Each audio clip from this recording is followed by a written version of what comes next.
আমি বাহির হলে তোমারই গান গেয়ে। সে তো আজকে নয়, সে আজকে নয়। হ্যাঁ, বাঙালি মননে দুই দিকদ্রষ্টা রবীন্দ্রনাথ ঠাকুর ও কাজী নজরুল ইসলামের কথা বলছি, যাদের কবিতা ও গান সেই কোন ছোট্টবেলা থেকে শুনে শুনে আজকের বড়বেলায় পৌঁছেছি, সেই সময়ের হিসাব বোধ করি আমাদের কারো কাছে নেই। সেই রবি কবি ও দুখু মিয়ার কিছু গান নিয়েই আমাদের আজকের উপস্থাপনা, গানেরও ভেলায় প্রাণেরও আশা। রবীন্দ্রনাথ অধিকাংশ গান ও কবিতা জুড়ে একটি অস্পষ্ট আমি ও অন্যটি অনির্ধারিত তুমি সদা বর্তমান। চিরপলাতক তুমির পায়ে সমস্ত প্রকার নান্দনিক অনুভূতি অর্থাৎ দুঃখ, সুখ, আনন্দ, অহংকার, ক্রোধ, ঘৃণা ইত্যাদি নিবেদনের জন্য আমি অত্যন্ত ব্যর্থ।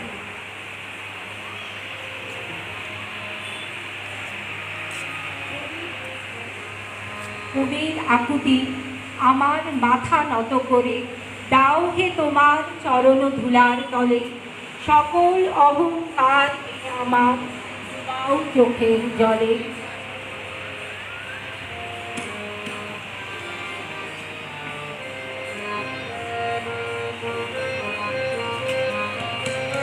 আমার সকল রসের ধারা তোমাকে আজ হোক না হারা, আমার সকল রসের ধারা জীবন জুড়ে লাগুক মানুষ ভুবন প্রেমে, জাগুক মানুষ জীবন জুড়ে লাগুক মানুষ ভুবন প্রেমে, জাগুক মানুষ সমান রূপে করুক তুলে আমার তুলে রাত্রি তারা, আমার সকল রসের ধারা তোমাকে আজ হোক না হারা, আমার সকল রসের ধারা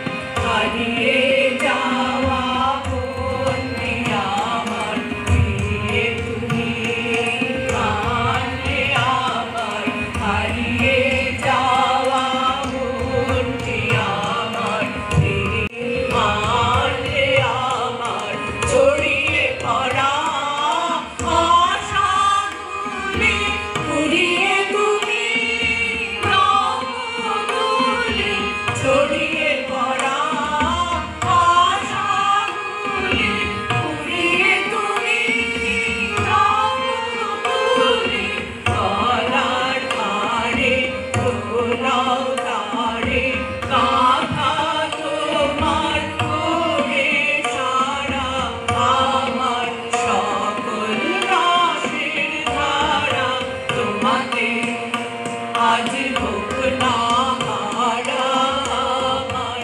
সকল রসের ধারা। কবি বললে নজরুলের পরিচয় সম্পূর্ণ হয় না। তার এই বিদ্রোহের অন্তরালে প্রবাহিত ছিল প্রকৃতি প্রেম ও মানব প্রেমের ধারা। তাই আমাদের দ্বিতীয় নিবেদন এমন একটি গান যেখানে সামগ্রিকভাবে নজরুলের কাব্যিক সংবেদনশীলতা, প্রাকৃতিক সৌন্দর্য ও মহিমার প্রতি আকর্ষণ, নারীর রোমান্টিক চিত্রকল্প ও আধ্যাত্মিকতার প্রতিফলন দেখা যায়। আরবীয় সুরের আদলে কবি এই গানটি সুর রচনা করেছেন।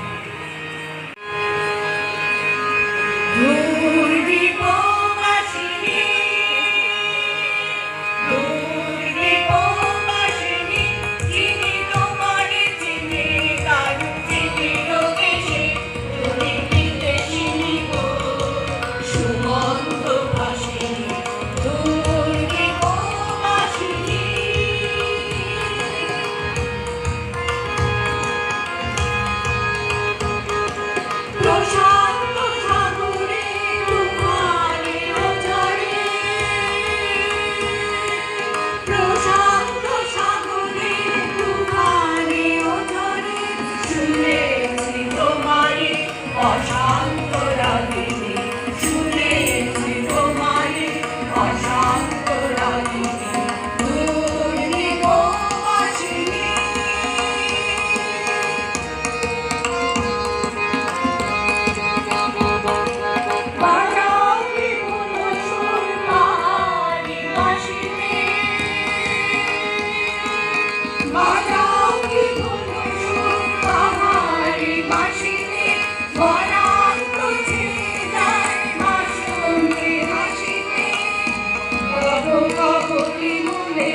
নব এলাচের ফুল তোলে কুসুম বিলাসিনী দূর দীপবাসিনী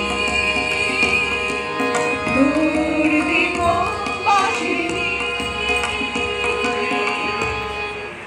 আকাশে বাতাসে দোল খাওয়া ফুলের মুগ্ধতা, গাছের শাখায় শাখায় পাখির কলকাকলি, পায়ে চলা গায়ে ধুলো উড়ানো মেঠো পথ ইত্যাদি কি নেই নজরুল সাহিত্যে।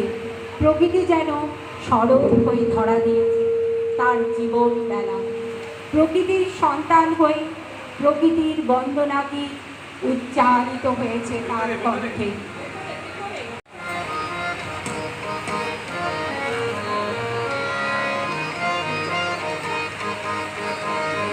রাঙা মাটির পথে এলো মাদল বাজে বাজে বাঁশির বাঁশি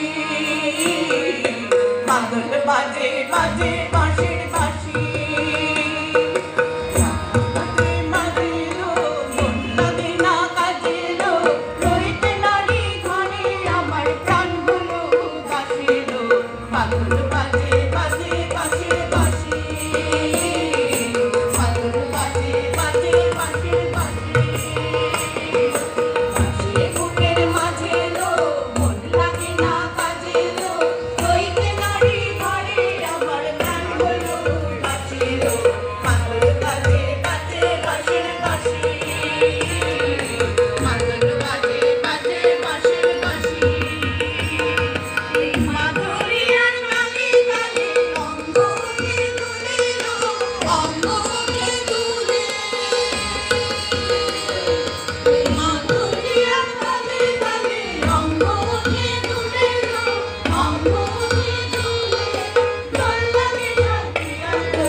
রবীন্দ্রনাথ তার জীবনে অনেক বাউলদের সংস্পর্শে এসেছিলেন, আর তার নিজের মধ্যে গড়ে উঠেছিল এক স্বতন্ত্র বাউল সত্তা, যেখানে মানুষ ঈশ্বর নয়, ব্রহ্ম নয়, সে মানব ব্রহ্ম।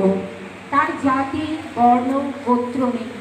বাউলদের দেহতত্ত্বের ধারণা নয়, বরং অচিন পাখি তার মনের মানুষের ধারণা তাকে পাগল, সাধক ও প্রেমিক করে তুলেছিল। রবীন্দ্রনাথের বাউল তার নিজস্ব বাউল। সে অবিরত খুঁজে যায় তার মনের মানুষকে। বাংলার গ্রামের শান্ত দৃশ্যপটের সঙ্গে মিলেমিশে গেছে কবির বাউল সত্তা।